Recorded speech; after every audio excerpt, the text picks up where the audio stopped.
Maintenant, Pantouf. c'est l'invité explosif. Notre invité, c'est donc Dominique Filleul. Avant de parler de OVNI, une affaire d'État, on va faire un vrai faux sur notre invité.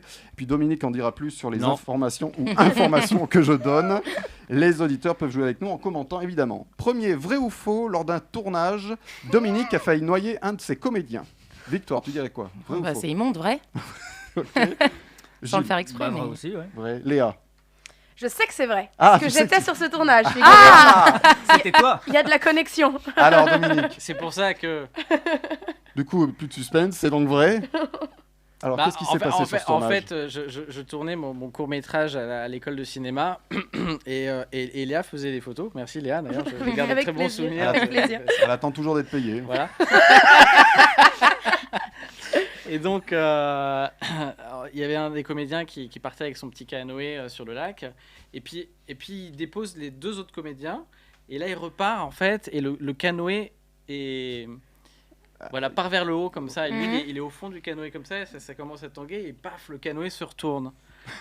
Et il tombe dans l'eau et il a peur de se noyer parce que le mec ne sait pas nager. Ah putain. Et l'assistant réalisateur, moi je vois la scène, je le sens que je réalise ce qui se passe. L'assistant réalisateur était déjà dans l'eau et il est parti très courageusement, vraiment, non mais sûrement, c'était un acte de courage comme ça. Il faisait très froid, le lac était très froid et il est parti. Et au moment où il arrive sur le comédien, il fait « j'ai pied ». Et ils étaient tous les deux, ils avaient pied, et ils sont sortis tout mouillés. Voilà, c'était drôle, voilà. Et Léa était là. Donc, Oui, j'étais là et je précise Et que la le photo. comédien avait dit plusieurs fois avant de tourner cette scène sur cette barque qu'il ne savait pas nager et on se disait non mais enfin c'est bon, t'es sur une barque mec. Et finalement je pense qu'il s'est mis le karma tout seul quoi. On le c'est salue. très étrange. Comment, en plus, sur un lac, tu sais, vraiment calme, comment tu arrives Il à a paniqué retourner tout seul, quoi. Ah ouais c'était assez exceptionnel ouais. Deuxième, vrai ou faux, Valérie Lemercier lui a craché sa tarte aux pommes au visage. Gilles, tu dirais quoi? J'aimerais bien, mais je dirais faux. Léa. Bah je sais pas, j'ai envie de dire vrai, c'est tellement fou. Moi aussi, j'ai envie de dire vrai. Victoire. Alors, Dominique. C'est vrai. Alors, qu'est-ce qui s'est passé? Comment? Alors, qu'est-ce qui s'est passé? J'étais le premier surpris déjà. Je m'attendais pas à avoir la tarte aux pommes de Valérie Lemercier en pleine tronche. Non, parce que c'était marrant. Enfin, on tournait une bande-annonce pour son spectacle Un temps de chien. Et on lui explique, donc on lui dit bon bah voilà, là on va faire ça, et puis demain on va venir filmer votre présentation. Et là, c'est quand j'ai dit on va venir filmer votre présentation, elle a bugué, elle m'a regardé comme ça, et là j'ai vu tout d'un coup la tarte aux pommes qui est partie au ralenti. Mais quoi, nanana. Et je n'ai pas compris parce que La tarte aux pommes. pourquoi, qu'est-ce qui l'a énervé dans ce que je lui ai dit. Et là, je vois son agent, le directeur du théâtre, qui me regarde avec un regard noir. Je me dis, mais qu'est-ce que j'ai dit qui a pu la froisser autant? Et en fait, Valérie Lemercier n'aime pas savoir qu'elle est filmée pendant ses représentations. Sauf que personne ne m'avait prévenu. Ah, Donc j'ai fait une énorme pieds bourde, dans le en plat. fait. Exactement, les pieds dans le plat. Plat de tarte aux pommes. Et voilà, ça m'a un peu marqué. Ah bah ouais, tu m'étonnes. Oh, merde. Eh bien, elle est là. Voilà. Alors, les boss, ces émissions. Ah là là, les références des années 80, j'adore. Ça, on n'était pas nés en fait. Non. Je l'essaie tout juste. Ah oui, vrai ou faux, Dominique travaille sur un documentaire concernant un possible complot de l'État sur le coronavirus. Victoire, tu dirais quoi? Je dis faux. Faux, Me Léa. fais pas flipper. Non, je dis faux. Gilles. Bah, je vais dire vrai parce qu'il y a peut-être un sujet. Dominique. Bah non. Mais t'as Eh d'autres- ben, et bah Gilles va choper Gilles va le l'idée. faire. Parce que Gilles aussi est réalisateur de documentaires, je pense Je que c'est pense bon que c'est un là. bon Moi, c'est sujet. moins mon truc, mais bon, après. Non, il y a un sujet. Un petit 49.3. Voilà. Mais alors, par contre, est-ce qu'il y a d'autres projets qui arrivent? Là, je sais que t'es occupé, je suppose très occupé avec le doc qui arrive. Là, je termine d'écrire un long métrage et on verra. Ah, bah voilà. Ce qui va se passer. Sur le par la coronavirus. suite. Le mec, Valérie Lemercier. Avec Valérie Lemercier, Ça peut être en sympa. extraterrestre. Qui mange des tartes aux pommes. Voilà. La tarte aux pommes. Parce qu'ils peuvent Une que se affaire nourrir de d'État. ça en fait, tarte aux pommes. Vrai ou faux, Dominique a interviewé un homme qui s'est fait enlever par les extraterrestres. Léa, tu dirais quoi? Bah, je dirais vrai dans le cadre de son documentaire, j'imagine. Ouais. Gilles, Ouais, vrai aussi, parce qu'il y en a plein. Donc, Vrai, comme les copains. comme les copains. Et c'est vrai. C'est vrai. Hmm. Alors, C'est vrai. Et pourquoi il n'est pas dans le documentaire? Et alors, il n'est pas dans le documentaire parce que j'avais que 90 minutes et qu'il fallait faire des choix. Et déjà faire admettre. Voilà. Enfin, l'idée, c'était je m'adresse aux gens qui ne connaissent absolument pas le sujet des ovnis. On allait voir des officiels, des scientifiques. Et donc, de mettre l'histoire, en plus de quelqu'un qui s'est soi-disant fait enlever par les extraterrestres, aurait pu discréditer tout Ouais. le reste. Mm. Ça ne veut pas dire que j'accorde pas crédit à cette histoire. Il lui est peut-être vraiment arrivé ça. Surtout, en fait, donc c'était Travis Walton que j'ai rencontré à Los Angeles l'année dernière. Ça a fait un film d'ailleurs qui s'appelle Fire in the Sky, où voilà, c'est l'histoire d'un bûcheron qui il était avec 4 autres de ses collègues et ils étaient dans la forêt. Et il voit donc un ovni au-dessus des arbres et lui décide de sortir de la voiture et de s'approcher de cet objet. Et là, il est comme foudroyé par un rayon qui sort de l'engin, il tombe par terre. Ses copains qui sont dans la voiture ont peur, le laissent, ils se cassent. Ah bah super. Sympa les copains. Ah ouais. Voilà. Et ils vont raconter ça à la police. Sauf que le problème, c'est personne ne retrouve de traces de Travis. Donc les copains sont suspectés d'avoir tué Travis et de l'avoir. Bah fallait pas le laisser. Voilà, et de l'avoir enterré quelque part, d'avoir dissimulé le corps. Donc on va leur faire des tests au détecteur de mensonges.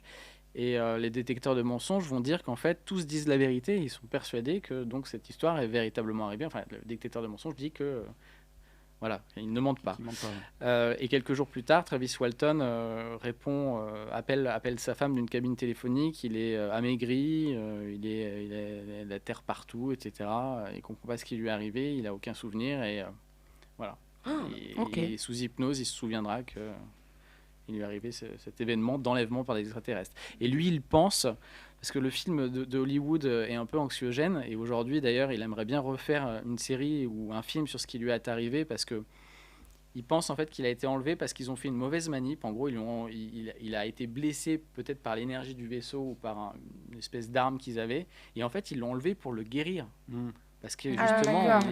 il était mal, il était par terre, ils l'ont enlevé pour le... Ah, donc lui, il est en plein syndrome de Stockholm, quoi.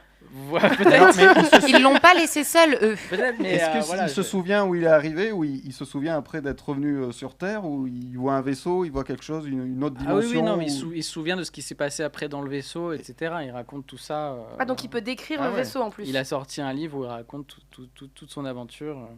C'est fou. Et ça. donc le film d'Hollywood est un petit peu plus dramatisé, quoi. Enfin, plus... Oui, voilà, forcément. Oui. ouais. Plus film, quoi. plus film. Plus Hollywood. Voilà. Vrai ou faux, Dominique s'est intéressé aux ovnis après avoir vu Le Gendarme et les extraterrestres. Victoire. Je vais dire faux. Léa. Ah non, moi je peux pas dire vrai, ça c'est sûr. Faux. Gilles. bah, moi, je veux dire vrai, évidemment. Dominique. Et c'est vrai. Le jour où j'ai vu le gendarme et les extraterrestres, j'ai commencé à m'intéresser. Non, c'est faux. Alors, Je peux pas te La croire. soupe aux choux a changé ma vie. C'était- La soupe au chou, elle est un déclic. et d'où te vient alors C'est cette dingue. passion pour les ovnis? Ça, franchement, pour être tout à fait honnête, ça remonte à gamin. Je devais avoir une dizaine d'années. Mon père a vu quelque chose qui l'a marqué. Et ils étaient plusieurs à l'avoir vu à cette époque, dans les années 70. Ils étaient sur l'autoroute vers Amiens. Et ils ont vu une espèce d'objet vert, comme une étoile, qui lâchait des petites gélules rouges. Et qui ont apparemment atterri dans les champs à l'époque. Et ils en ont parlé à l'époque à la télé. Et c'est reparti. Les agriculteurs qui ont vu que ce phénomène étaient absolument effrayés parce qu'ils ont vu. Et donc, je me souviens de cette histoire, ça m'a marqué. Puis après, je ne sais pas si vous vous souvenez de cette histoire, mais dans les années 90, il y a eu ce qu'on appelle la vague belge. Il y a eu des triangles comme ça qui sont apparus un peu partout, donc en Belgique, mais il y en a eu aussi en France. Et donc, mon voisin d'à côté, un jour, nous raconte qu'il a vu ce truc-là passer au-dessus de chez moi. C'est le même, la même histoire avec les lumières de Phénix, non? C'est pas Alors, les lumières de Phénix, c'est encore autre chose. Mais non, la lumière de Phénix, c'était un truc gigantesque, presque, qui faisait presque la taille de la ville. Enfin, c'était monstrueux. C'est-à-dire que autant en Belgique, c'était des triangles peut-être qui faisaient, on va dire, je sais pas moi, 50 mètres de long. Autant Phénix, c'était prenait toute la ville. gigantesque. Ça a presque pris toute la ville, quoi. Mais c'est des cas un peu similaires. Enfin, en tout cas, des cas qui sont prouvés étant réels. On peut encore trouver des photos. pour la Belgique, ils avaient carrément envoyé des avions de chasse à l'époque. Il y a des avions de chasse qui ont détecté sur leur radar ces objets qui volaient de 50 km/h et tout d'un coup à 2500 km/h, ce qui fait que si quelqu'un était à l'intérieur, il se prenait l'équivalent de peut-être 200 G. Le corps humain ne peut pas encaisser plus de 10 G, maximum 10-12 G. Un G, c'est une fois son poids, donc 10 G, c'est 10-12 fois son poids. Et donc voilà, enfin, tout ça pour dire qu'il y a des choses bizarres. Ça ne veut pas dire forcément que c'est des extraterrestres, mais la réalité des ovnis est un fait scientifique aujourd'hui. Je ne dis pas encore une fois des extraterrestres, je dis la réalité des objets volants non identifiés. C'est-à-dire qu'il y a des trucs qui volent sur Terre, on ne sait pas ce que c'est. C'est les Russes. Et c'est pas impossible non plus, tu vois, il faut pas... Alors, qui autour de la table a déjà vu des ovnis, un truc qui volait ou personne? Non, alors c'est pas faute d'avoir cherché quand j'étais gamine. Mais je crois qu'il faut pas le chercher. C'est pas faute d'avoir passé des nuits et des nuits dans le jardin à attendre de voir mon meilleur ami E.T. qui arrive. Mais non, j'en ai pas vu, non, moi-même, non. Tu es sûr? Bah, honnêtement, j'aimerais bien, mais non, j'en ai pas vu moi-même. Gilles, est-ce quelque chose de troublant que tu as vu dans le ciel? Non, ou quand tu étais pilote de chasse? non, je suis devenu pilote de chasse pour essayer d'en trouver, mais non, je n'ai jamais trouvé. Non, mais comme Léa, j'adorerais, oui, moi ça me fascine. Moi aussi, j'adore j'adore. ça. Victor non plus. Bah malheureusement non. Oh merde. Alors, faut savoir, si vous avez vraiment envie d'en voir, il y a des endroits qu'on appelle des hotspots. C'est-à-dire, il y a des endroits quand même qui sont connus sur Terre pour être des endroits qui attirent un peu les ovnis. Donc, il y a, par exemple, il y a Esdalen, c'est en Finlande, je crois. Il y a Sedona en Arizona. Il y a le Chili est vraiment connu en général pour vraiment être un hotspot d'ovnis. Enfin, il y a des endroits comme ça où si vraiment c'est un sujet qui nous intéresse et qu'on a envie d'aller en voir, il faut passer un peu de temps là-bas, regarder le ciel tous les soirs. C'est un petit week-end là-bas. Un petit week-end au Chili. Alors, dernier vrai ou faux pour OVNI, une affaire d'État, donc au pluriel. Dominique a failli arriver en retard pour l'interview d'un sénateur américain. Gilles. Possible, oui. Victoire. Vrai. Léa. Bon, il est arrivé en retard tout à l'heure pour le rendez-vous de l'émission, donc j'ai envie de dire vrai. Là, c'est un sénateur américain quand même. Ah bah oui, bah nous, on vaut pas mieux. Oh. Nous aussi on parle anglais, hein. Indeed. Alors, c'est vrai ou c'est faux, Dominique? Of course. Of Of course, it is true. Alors, qu'est-ce qui s'est passé? Un ovni? Ouais, c'est ça, on s'est fait abducter sur la route. Non, mais attends, le truc de dingue, on se dit, on part avec 1 heure d'avance alors qu'on est juste à 5 minutes à côté, on met l'adresse dans le GPS et finalement on se retrouve, sans prendre conscience de ça, à 1/4 d'heure de l'endroit où on devait l'interviewer. Ah merde. Donc le temps d'arriver, ça prend 1/4 d'heure de plus, donc on a perdu une demi-heure. On a réussi à arriver genre juste 20 minutes avant l'interview, mais normalement on avait prévu quand même 1 heure de préparation, donc je t'avoue on était un peu tendu et c'était quand même l'interview la plus importante du film. Et au bout de 10 minutes, son assistante arrive, fait le sénateur est prêt, vous êtes prêt? Bah non, on avait dit 1 heure. J'avoue, j'étais mal. J'étais mal. Mais ça s'est bien fini et on a fait illusion. Alors, on va parler de OVNI, une affaire d'État. Alors, on va pas tout dévoiler. Voilà. On apprend quoi dans OVNI, une affaire d'État? Je peux pas tout dévoiler. Hein. Il n'y a plus de respect. Voilà. Plus de respect. Moi, j'essaie de te faire une promo. Merde. Il n'y a plus de respect. Qu'est-ce qu'on apprend d'OVNI à une affaire d'État? Non, on va commencer par le commencement. Qu'est-ce qui s'est passé? Pour moi et pour les gens qui s'intéressent au sujet, le monde a changé le 16 décembre 2017.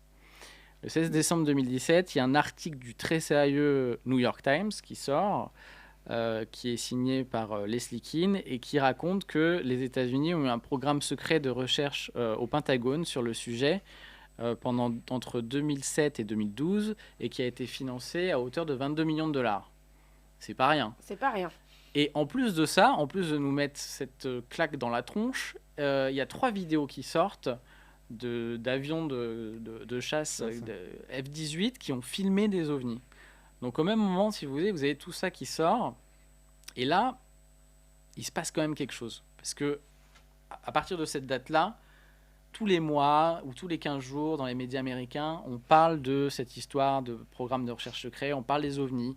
Les pilotes de la marine américaine, de l'US Navy, témoignent de plus en plus qu'ils ont vu des ovnis et ils en ont vu pendant une période de plusieurs mois, pratiquement tous les jours pendant leur mission, qu'ils ne comprennent pas ce que c'est, ils ne savent pas ce que c'est, ils ne savent pas d'où ça vient.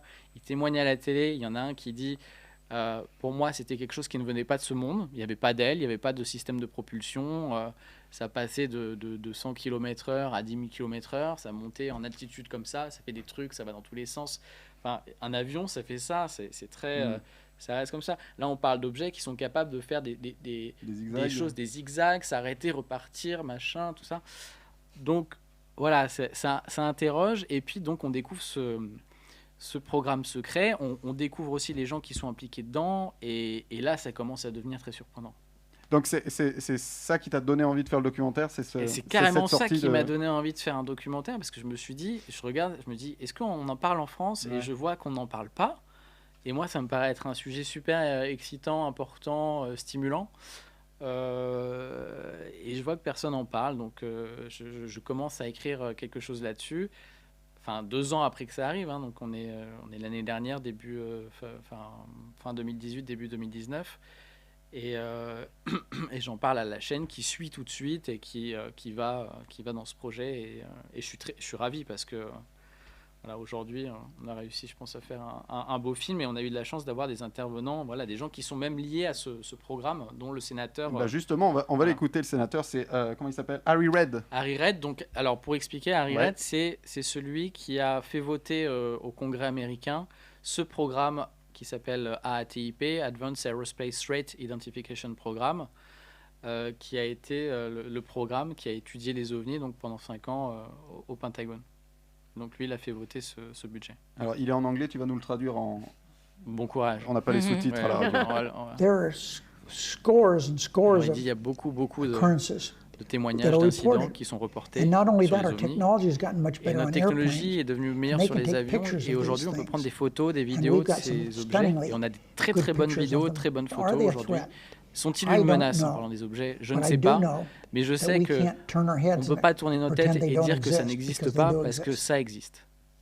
Waouh. Voilà. Et donc ce sénateur, c'était le leader de la majorité démocrate sous Obama. Donc c'était un mec vraiment important, quoi.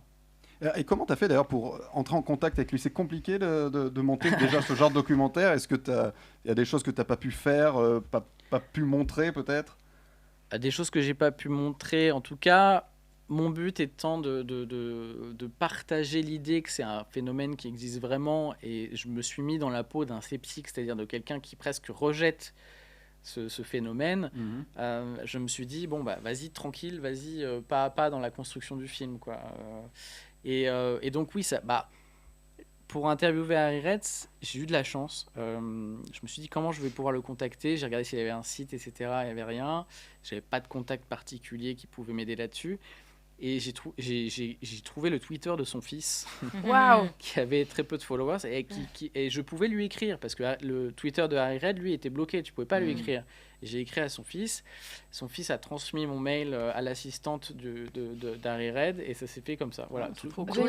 Génial. Mais je suis ravi, parce que vraiment, Harry Reid, c'est vraiment un des personnages clés de ce programme de recherche sur les ovnis, et qu'il a accepté... dans un documentaire français, enfin, c'était vraiment génial. Je suis...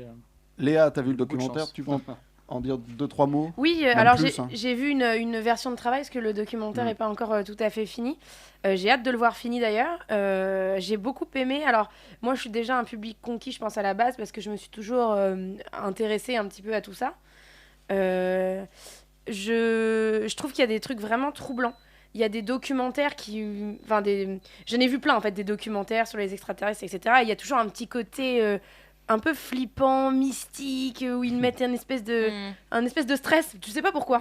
Et là, il n'y a pas vraiment de stress. Il y a même un des intervenants qui dit qu'ils sont peut-être gentils, hein, s'il y en a, tu vois. Enfin, là, il y a vraiment... Il n'y a pas le côté angoissant et un petit peu vendeur de vue qu'il y a dans beaucoup de documentaires qu'on voit à la télé. Ça, j'ai trouvé ça vraiment appréciable.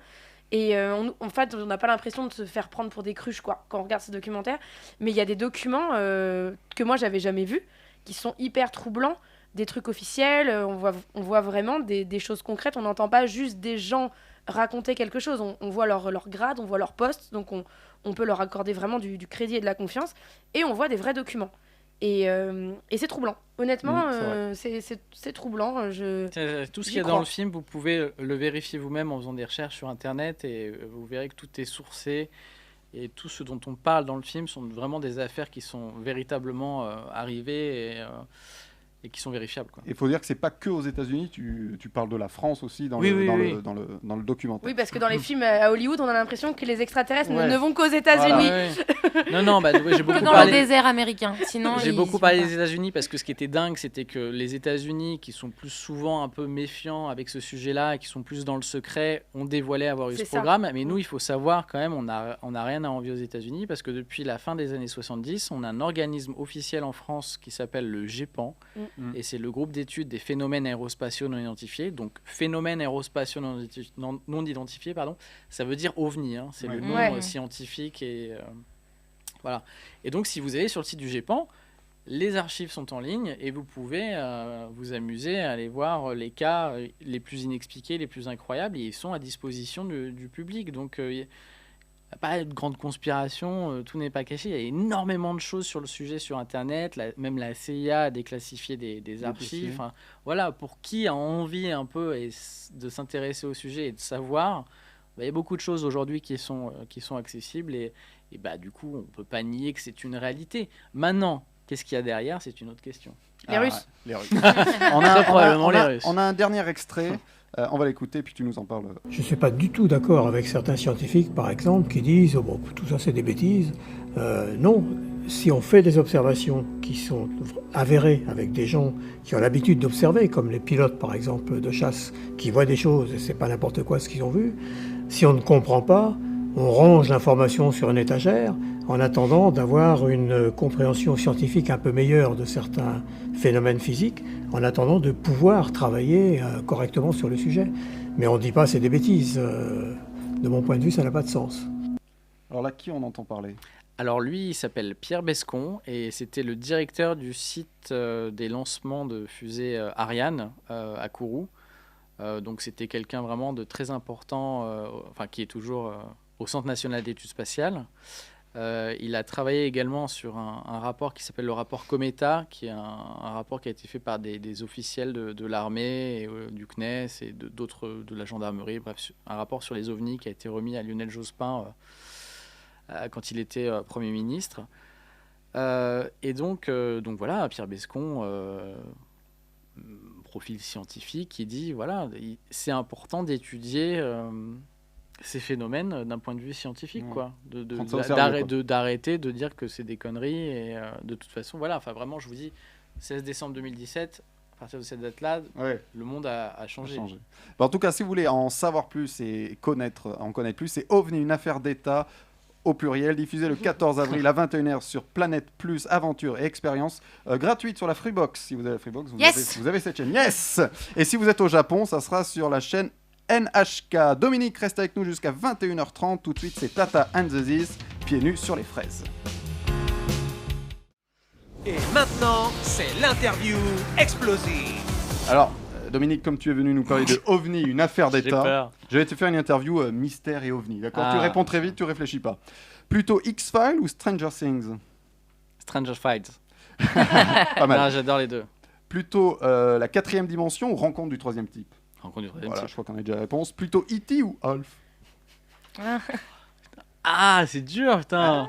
Mais j'aime bien les petits chats. Plutôt NASA ou Nazi? Ah, NASA. Jeu de mots facile. Quoique. Quoique, laissez-moi 2 minutes pour c'est comment- pas réfléchir. ça, comment mais faire un bon vous buzz. savez que... Non, mais il y a un vrai truc, c'est que quand même, ce nazi, là, Von Braun, là, Qui était engagé qui par la NASA. est engagé par la NASA, quand même. Ouais. Voilà. C'est tout. Plutôt Zone 51 C'est un peu chelou. C'est un peu chelou. C'est un peu C'est chelou. vrai.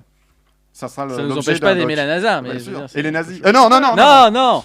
Ça va trop loin. Plutôt Zone 51 ou Point Gonwin, là. Pastis 51? À moi, Pastis 51. Ok.